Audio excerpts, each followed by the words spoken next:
Hi everyone, welcome to my channel. I'm finally doing it. I finally sat my butt down and I'm doing a YouTube video.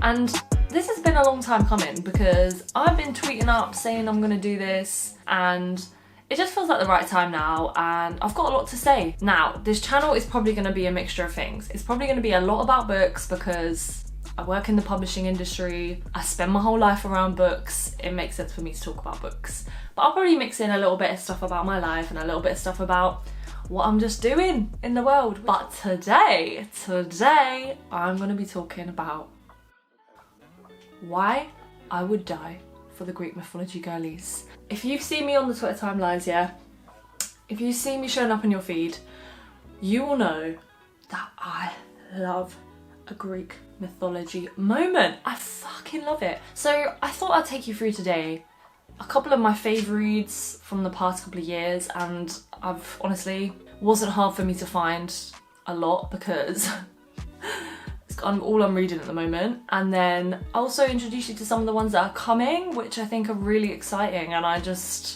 I'm ready. The girlies are serving them up. So obviously, numero uno, number one, our fave, the ultimate, Madeline Miller is who I wanted to talk about first. This woman, I swear to God, her writing is so beautiful. This woman said, I'm gonna give you prose, I'm gonna give you source, I'm gonna give you everything that you could want from a book. Listen.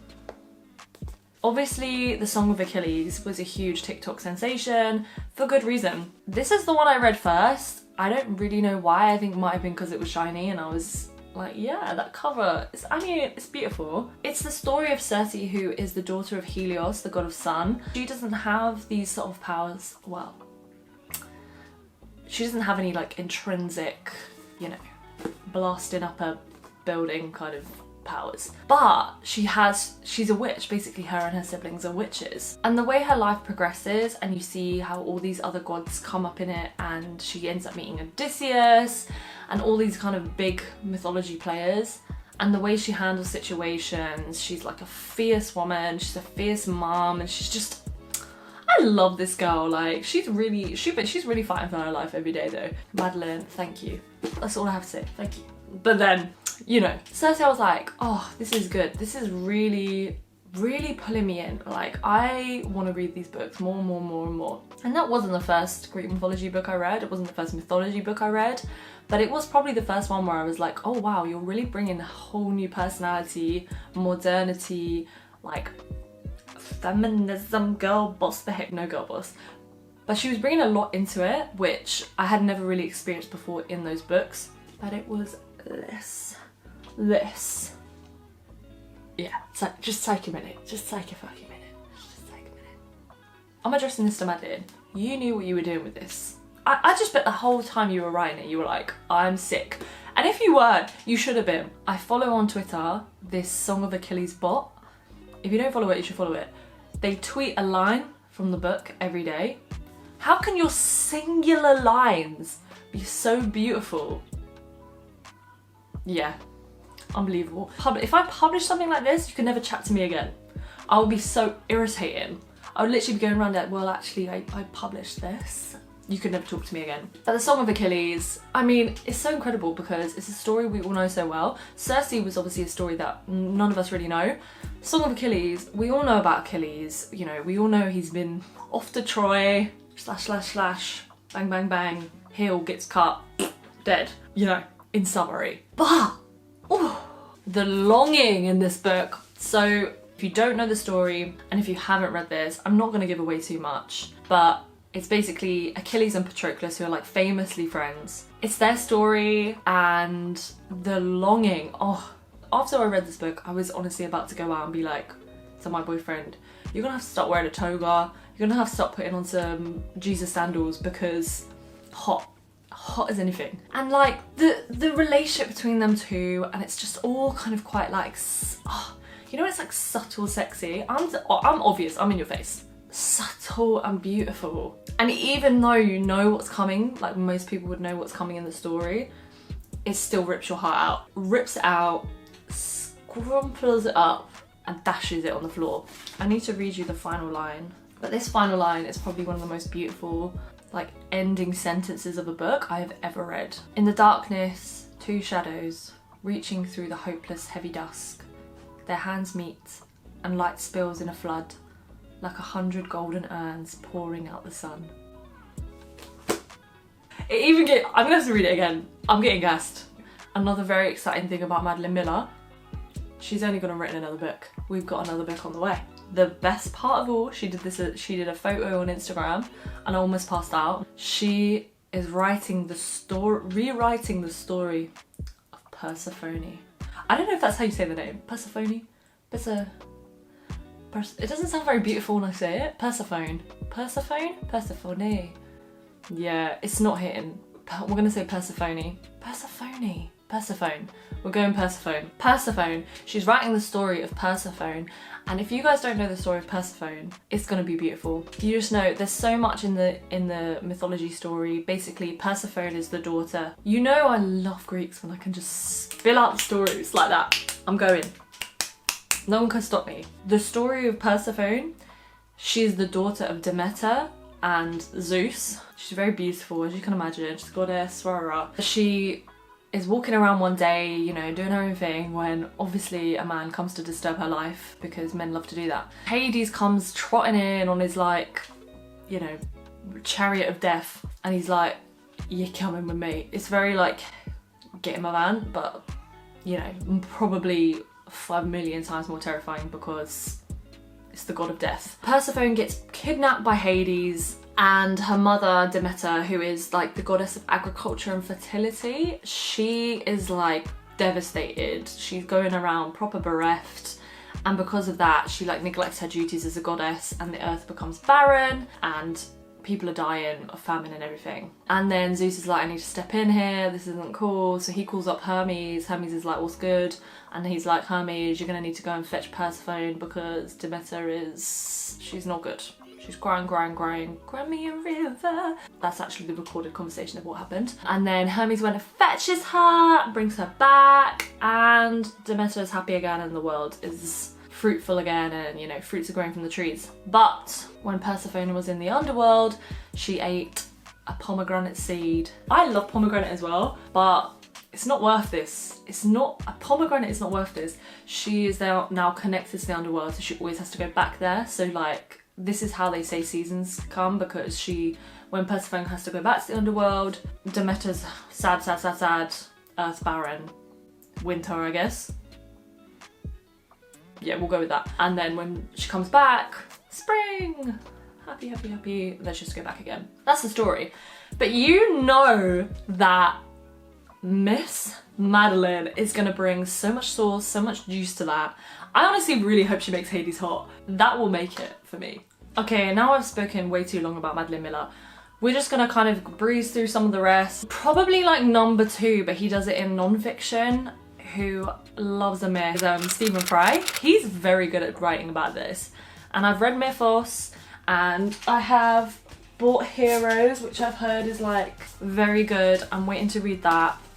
I'm really trying to save these books because I'm reading them at a faster rate that they're being published. So I'm trying to like save a few of them.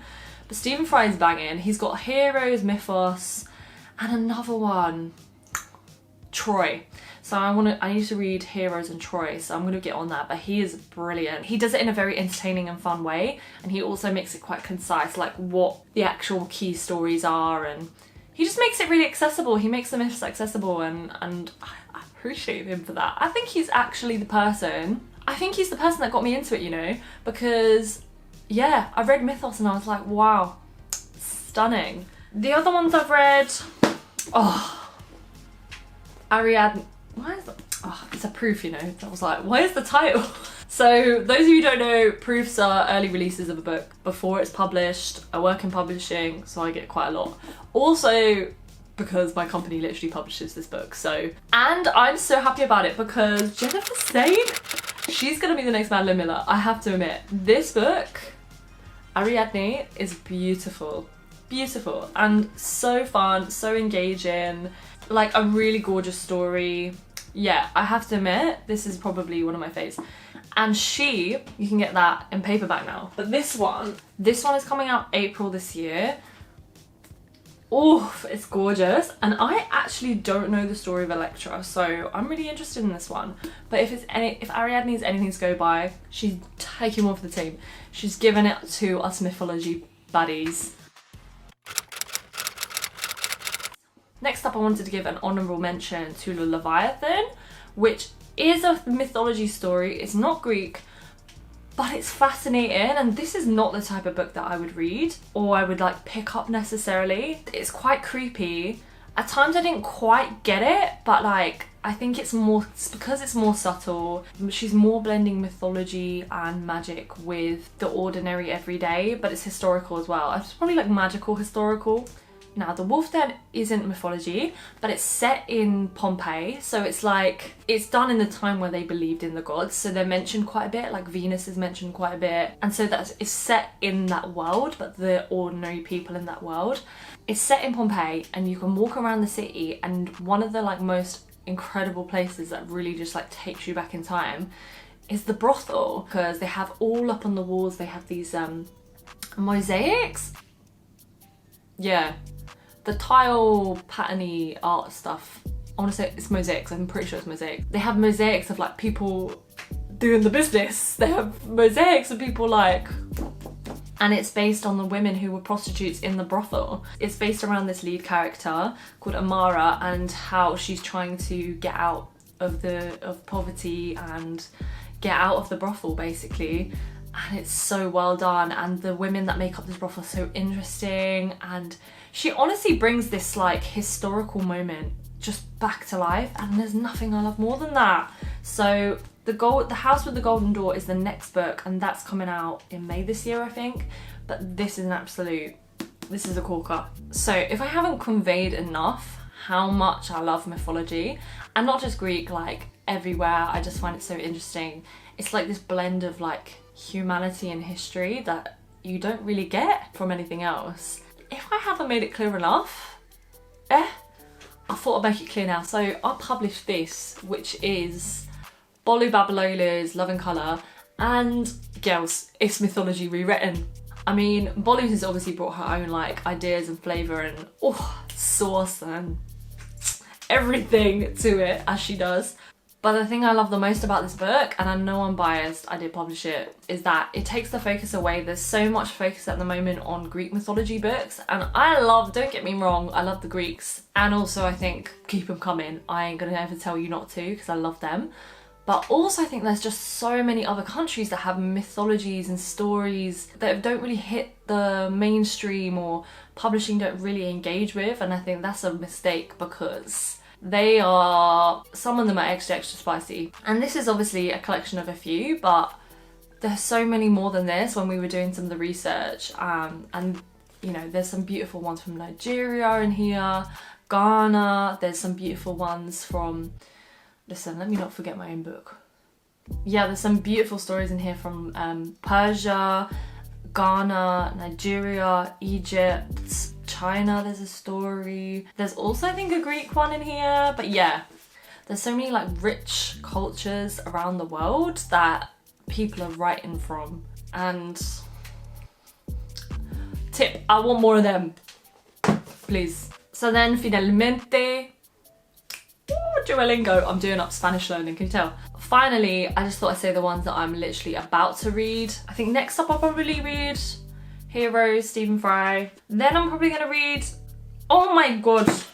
So yeah, I just wanted to talk about Pat Barker, who I personally think is up there with Madeline Miller. She's got a beautiful way of writing, and The Silence of the Girls was a gorgeous look at Troy and the experiences of the women who were enslaved during that battle. Not so much looking at the gods and the myths of that time. This is it's more rooted in like the historical, I guess it's kind of a historical fiction. Really love that, and I'm yet to read The Women of Troy, which obviously is going to be based around the same thing. So I'm looking forward to this. I think it's going to be banging.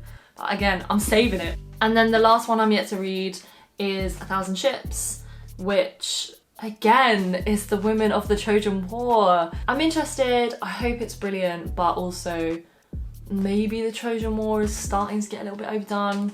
yeah, there's a lot more like myths and experiences around this that we could be doing. So finally, to the person, and I'm not gonna say who it was, to the person who tweeted this: as a paper-intensive industry, publishing has to do its part to become more sustainable. That's why UK publishers have made a commitment that by 2027, 60% of all books published will be recycled Greek myths, rising to 80% by 2030. And I'm constantly trying to find more. Yeah, there's not enough. I'm sorry, we're gonna need to keep those coming. I don't care, you can recycle them again and again. Also, there's so many stories that haven't been done, and I'm ready for them. I'm ready for them all. Let's just keep it going, girlies. Madeline, Pat, Jennifer, Stephen, I appreciate you guys because, yeah, I think they're beautiful. I will be buying them, so listen, you've got a pre-order right there.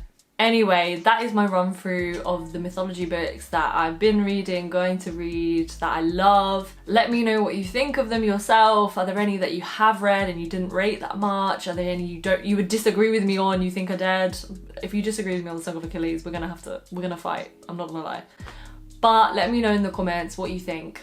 And are there any that I've not read yet and weren't in these various piles that I've been talking about that I should read? Because please. I need to know. If you've got this far in the video, thank you so much for watching. I really appreciate it. I am going to try and release lots of new videos about various different subjects that I'm very passionate about, and I'd appreciate, is there anything you'd like to hear? I'm happy to talk about anything books, anything life, anything publishing related. I realise a lot of you might be aspiring writers, or you might be aspiring to get into the publishing industry, or you might be just interested to know what books out there are actually worth reading, and I'm here for you. I will happy to advise, happy to chat. Thanks for watching this video. Make sure you like and subscribe, and I'll see you next time.